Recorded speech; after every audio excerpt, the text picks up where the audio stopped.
Oke, kembali lagi bersama saya Wildan di Presumgar. Oke, jadi saya akan membawakan materi kemarin yaitu webinar The Application Job, The Ultimate Job Application Blueprint ya. Jadi di sini saya akan membawakan materi pertama yaitu How to Optimize CV to get attention from HR. Oke, kita santai aja di sini ya, nggak usah tegang. Jadi sorry kalau bahasanya agak-agak campur. Oke, yang pertama kita harus kenali adalah dua jenis CV ya. Pertama itu adalah CV ATS dan CV kreatif. CV ATS simpelnya itu ya CV yang dikhususkan untuk scanner ATS. Jadi kalau misalnya ada perusahaan yang memakai CV ATS gitu, scanner ATS, biasanya perusahaan itu sudah banyak yang melamar sampai HRD itu nggak bakal melihat satu-satu CV kalian gitu loh. Jadi mana CV yang layak untuk saya lihat dan mana CV yang nggak layak, bahkan nggak usah saya lihat gitu. Untuk POV-nya HRD ya, gitu. Biasanya CV ini itu digunakan oleh perusahaan-perusahaan besar ya, pastinya perusahaan-perusahaan besar gitu. Dan kalian bisa lihat tampilan untuk CV ATS sendiri, ini seperti ini bersih, tidak ada foto ya. Saya tekankan lagi, tidak ada foto karena apa? Ya foto itu di lampiran saja gitu. Seperti ini yang bagus. Justru kalau ada foto dalam CV ATS itu bahkan bisa mengurangi nilai skor ATS kalian gitu. Jadi asal kalian tahu, CV ATS itu mempunyai skor sendiri ya. Jadi kalau skornya tidak masuk dengan KKM yang ditentukan oleh perusahaan ya, itu tidak akan masuk, tidak akan sampai ke tangan HRD gitu. Jadi CV yang seperti ini sudah dipastikan layak 80% ke atas, 80 ke atas nilainya. Di atas KKM pasti. Nah, yang kedua CV kreatif ya. CV kreatif gitu ya, sesuai dengan namanya, sesuai dengan kreativitas kalian gitu. Kalau kalian ingin membuat CV kalian lebih meriah atau lebih simpel gitu atau apa, terserah kalian. Justru kalian harus curahkan ke kreativitas kalian ke dalam CV kalian sendiri untuk first impression kepada HRD gitu, kayak wow, bagus nih gitu ya. Keren. Nah, gitu. Untuk penerapan sendiri di sini industri kreatif ya, agensi iklan, terus perusahaan-perusahaan startup kecil, studio desain ya, di sini semuanya. Nah, kalian sudah tahu sekarang ada dua jenis CV. Jadi yang kedua tuh kalian harus tahu elemen-elemen apa aja yang wajib ada di CV ya. CV ATS. Oke. Di sini ada 8 elemen penting ya. Kalian bisa baca sendiri. Maksud dari bullet point yang berwarna ungu, sebut saja kita warna ungu ya, dan warna biru. Itu ungu itu adalah elemen yang wajib ya dan penting ya. Ini semuanya penting, cuma ini lebih penting lagi dan wajib ada. Kalau yang biru ini bisa tidak ada, it's okay, nggak masalah gitu. Jadi saya jelaskan. Di nomor 1 ada informasi pribadi, ke bawahnya lagi ada ringkasan profesional, ya, seterusnya pendidikan, pengalaman kerja. Nah, maksud dari panah ini ya, nomor 3 dan nomor 4 ini pengalaman kerja, kalian bisa switch sesuka kalian ya. Jadi kalau kalian ingin menonjolkan pengalaman kerja kalian, misal kalian sudah bekerja selama 2 tahun di perusahaan A gitu, dan kalian sesuai nih dengan kalian akan lamar perusahaan berikutnya gitu ya. Jadi tampilkanlah itu di nomor 3 gitu, taruh di nomor 3 gitu ya. Atau kalian ingin menonjolkan pendidikan kalian, misal pendidikan kalian tuh lulusan UI cum laude, oke, itu taruh nomor 3 gitu. Karena kalian ingin nunjukin loh, gua UI gitu ya, UI nih bos, cum laude lagi gitu. Oke, balik lagi ya. Dan untuk bullet point warna biru ini sifatnya opsional, cuma tetap penting. Jadi kalian kalau bisa ada, kalau tidak ada ya sudah, jangan dipaksakan. Jangan bohong juga, kalau bohong juga pasti bakal ketahuan gitu. Oke, saya akan ngejelasin 8 elemen penting, semuanya saya jelasin semua. Oke, yang pertama ada informasi pribadi. Di informasi pribadi itu adalah format penulisan nomor HP. Kalian bisa lihat sini, +62. Nah, banyak dari kalian itu yang masih pakai 0895, 0823. Itu salah ya guys, kalian harus ganti karena sesuai dengan format kode negara kita. Jadi kalau misalkan kalian mau melamar ke luar negeri dan orang itu suka nih, masalah oke nih, gua interest nih sama kandidat ini gitu, gua call lah gitu, ternyata nggak bisa di call gitu karena orang lain kan ini nomor apa gitu, mengurangi nilai estetika juga. Jadi kayak ini kurang teliti nih anaknya gitu. Terus hindari nama email yang terlalu santai. Biasanya kan ada email yang Garciela Leona aja, itu jangan pakai yang resmi aja, formal aja. Bahkan kalau memang kalian yakin banget gitu ya, ya tulis aja.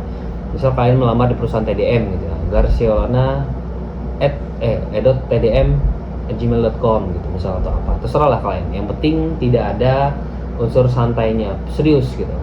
Terus untuk hyperlink ya, hyperlink itu adalah link yang kalian cantumkan di sini, bisa LinkedIn, biasanya LinkedIn ya yang kalian cantumkan di sini. Itu jangan pakai link yang masih di ini gitu loh. Jadi hyperlink itu gimana sih cara buatnya hyperlink itu? Ya kalian gampang. Klik di profil kalian, LinkedIn kalian ya. Itu tinggal salin tautan aja, taruh sini udah beres. Dan untuk alamat domisili itu tidak perlu mencantumkan lengkap-lengkap, nggak usah banyak-banyak, cukup kota atau kabupaten dan provinsi. Oke. Ya, yang kedua dari ringkesan profesional. Dari ringkesan profesional, kalian itu isinya apa ya? Ya, isinya ya ringkesan profesional kalian, pengalaman kerja kalian itu di mana aja gitu. Gitu. Dan di sini ini menonjolkan kalian tuh pengalaman, seperti misal berhasil meningkatkan output gitu ya, pengalaman atau pengalaman ahli dalam pemecahan masalah gitu ya. Dan tidak lupa menggunakan kata kunci yang relevan dengan yang kalian lamar. Misalkan di sini saya contohkan, di sini adalah lean manufacturing ya. Lean manufacturing ya. Di sini banyakin kosakata yang sesuai dengan job desk atau pekerjaan yang kalian lamar gitu. Jadi supaya wah ini oke nih gitu. Pokoknya oke lah gitu ya. Terus gunakan angka kuantitas ya, pencapaian 15%. Jadi seperti ini. Berhasil meningkatkan output produksi sebesar 15% melalui lean manufacturing.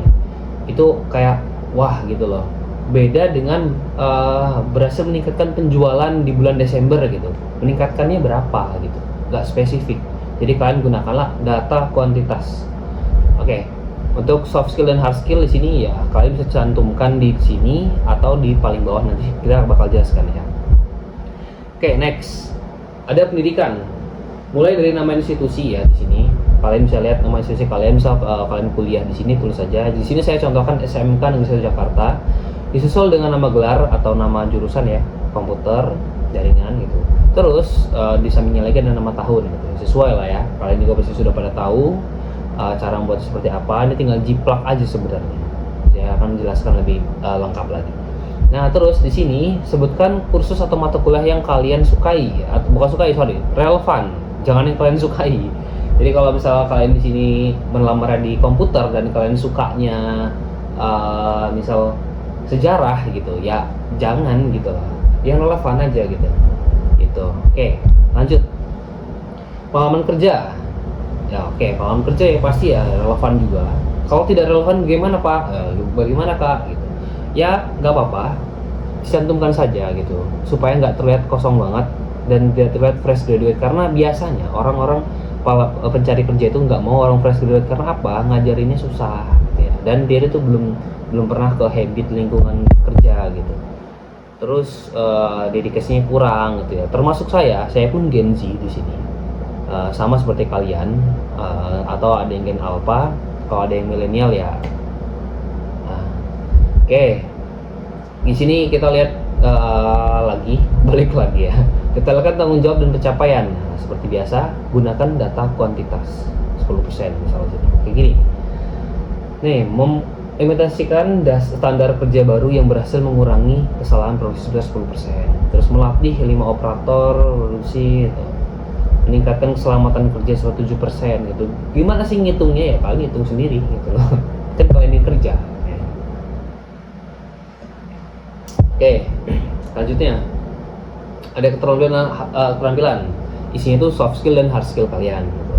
Nah di sini kalian itu sebenarnya hanya tambahan aja. Kalian bisa di sini, kalian juga di sini bisa jelaskan ya. Di sini kayak seperti keahlian kalian, ahli dalam pemecahan masalah dan meningkatkan penjualan sebesar 10% gitu, boleh ditaruh di sini boleh, atau dicantumkan di sebelah atasnya juga boleh. It's okay, nggak apa-apa. Yang pasti relevan dengan industri yang kalian lamar gitu. Oke, saya akan jelasin juga nanti kenapa di sini boleh sedikit ya isinya ya. Oke, sekarang kalian sudah tahu ya cara membuat CV itu elemennya apa aja dan jenis-jenis CV itu ada berapa ya. Nah, sekarang kita lanjut ke kesalahan dalam pembuatan CV ATS. Oke, yang pertama 7. Ada 7 kesalahan fatal pembuatan CV ATS. Yang pertama, tidak mengoptimalkan untuk ATS. Maksudnya tidak mengoptimalkan untuk ATS itu adalah ya nggak optimal gitu. Kalian malah bukan gunain CV ATS atau kalian combine gitu. Jadi ada kayak bingkai-bingkai di samping atau apa, gitu, ada fotonya, itu tidak optimal untuk ATS. Oke, yang kedua, mengabaikan data kuantitatif seperti yang sudah saya tadi bilang sebelumnya. Jangan gunakan data kualitatif karena itu subjektif. Jadi kayak nggak tahu gitu. POV kita dan POV HR itu pasti berbeda. Kalau kita bilang bekerja keras itu dari kerja dari jam 7 sampai jam 8 malam gitu misalnya, itu udah keras. Mungkin dari HRD 24 jam gitu baru dibilang kerja keras, kan nggak ada yang tahu ya. Oke. Terus tidak menyertakan URL aktif ya. Ini biasanya kesalahan saat pembuatan file dokumen.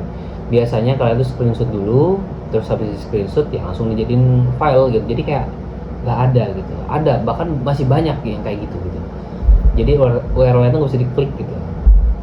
Terus menggunakan grafik kolom table. Maksudnya apa? Maksudnya itu kalian seperti ini. Ketika kalian mendeskripsikan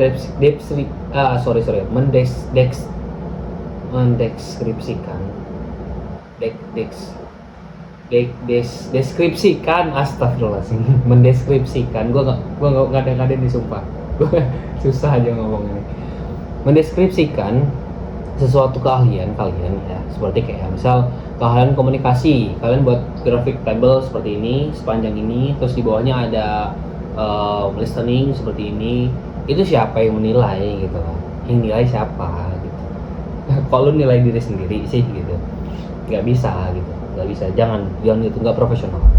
Terus menyertakan foto. Nah, ini masih banyak yang salah nih. Menyertakan foto itu cukup ditaruh di lampiran saja, nggak usah ditaruh di depan ya. Iya tahu lu ganteng, lu cantik ya, tapi nggak usah ditaruh di depan juga gitu ya. Oke. Nih, menggunakan file format yang tidak optimal. Nah, ini dia biasanya pakai JPG, tahu, gambar ya. Tadi gue bilang juga screenshotan dari apa, atau scanner ATS, dari cam scanner gitu. Nah itu, jadi format yang bagus itu, yang optimal tuh dokumen dan PDF. Dokumen dan PDF itu format yang optimal ya. Oke, terus penggunaan bullet point tidak konsisten gitu. Bullet point tidak konsisten tuh ya, misal kalian di atas tuh menggunakan bullet point yang bulat dan bawahnya ada strip bullet strip apa, kurang bagus. Kalau mau strip semua, bullet point semua. Oke, ini lanjut materi kedua ya. Di materi kedua ini ada unlocking the power of word ya. Jadi kita bisa lihat di sini kekuatan kata-kata itu nyata ya. Seperti saya lagi ngomong sama kalian, saya menggunakan kata-kata dan kata-kata ini pasti sampai di kalian. Enggak. Aneh ya gua. Oke, kembali lagi. Jadi ada seorang kakek-kakek modis ya. Kakek-kakek aja bisa modis, kalian kok enggak? Oh enggak. Maksudnya Lau Adler ya. Lau Adler ini adalah seorang ahli rekrutmen dan penulis buku The Essential Guide for Hiring and Getting Hired. Jadi Lau Adler itu adalah seorang pendeta dia itu di Amerika Serikat, lahir tahun 1800 sekian ya. Dia itu awalnya bekerja di agensi juga, sama seperti kalian mungkin sekarang ada yang bekerja di agensi ya. Terus dia kerja terus akhirnya dia masuk ke di bidang HRD lah, intinya kayak gitu. Akhirnya dia menyadari bahwa ada penting sekali ya, ada kata-kata yang kuat dan penting sekali, sehingga menggunakan kata-kata yang aktif dan kuat. salah. Oke, sorry. Penting sekali untuk menggunakan kata-kata yang aktif dan kuat sehingga pengalamanmu langsung relevan dan dapat menarik perhatian HR dalam waktu singkat. Oke, itu dia. Ini contohnya ya, kalian bisa lihat lagi contohnya seperti ini yang tidak kuat. Siapa yang melawan kamu? Nah, kalian baca sendiri ya. Oke, yang harus dihindari ya. Sorry. Tadi tuh langsung, ini langsung, ini yang kuat, sorry. Dan ini yang tidak kuat. Ya, kalian bisa pause, kalian bisa baca. Ya, baca sendiri. Capek gue ngomong. Bertanggung jawab. Ini contohnya yang atas tuh yang benar, yang ungu tuh benar, ungu tuh salah ya, yang putih tuh benar. Mbak Pau, satu. Itu. Nanti gua cut lah di sini. Oke, sudah. Iklannya sudah ya. Oh, bukan bakpao, din tahu bulat. Astaga. Tahu bulat guys, tahu bulat. Oke, kembali lagi. Nah, apa yang HRD lihat ya? Jadi, HRD itu melihat CV itu dengan menggunakan pola F. Kalau misalnya lihat di sini. Bahkan seorang HRD itu hanya membutuhkan waktu 3-6 detik untuk melihat CV ini bagus atau enggak. Tuh, bahkan 3-6 detik aja gitu untuk melihat bagus atau enggak. Dia itu melihat di bagian atas ya. Dia melihat nama dan kontak ya, profil, tujuan karir. Tujuan karirnya apa nih? Atau memang dia bekerja hanya untuk menambah pengalaman atau bekerja untuk membangun karir di bidang profesional gitu.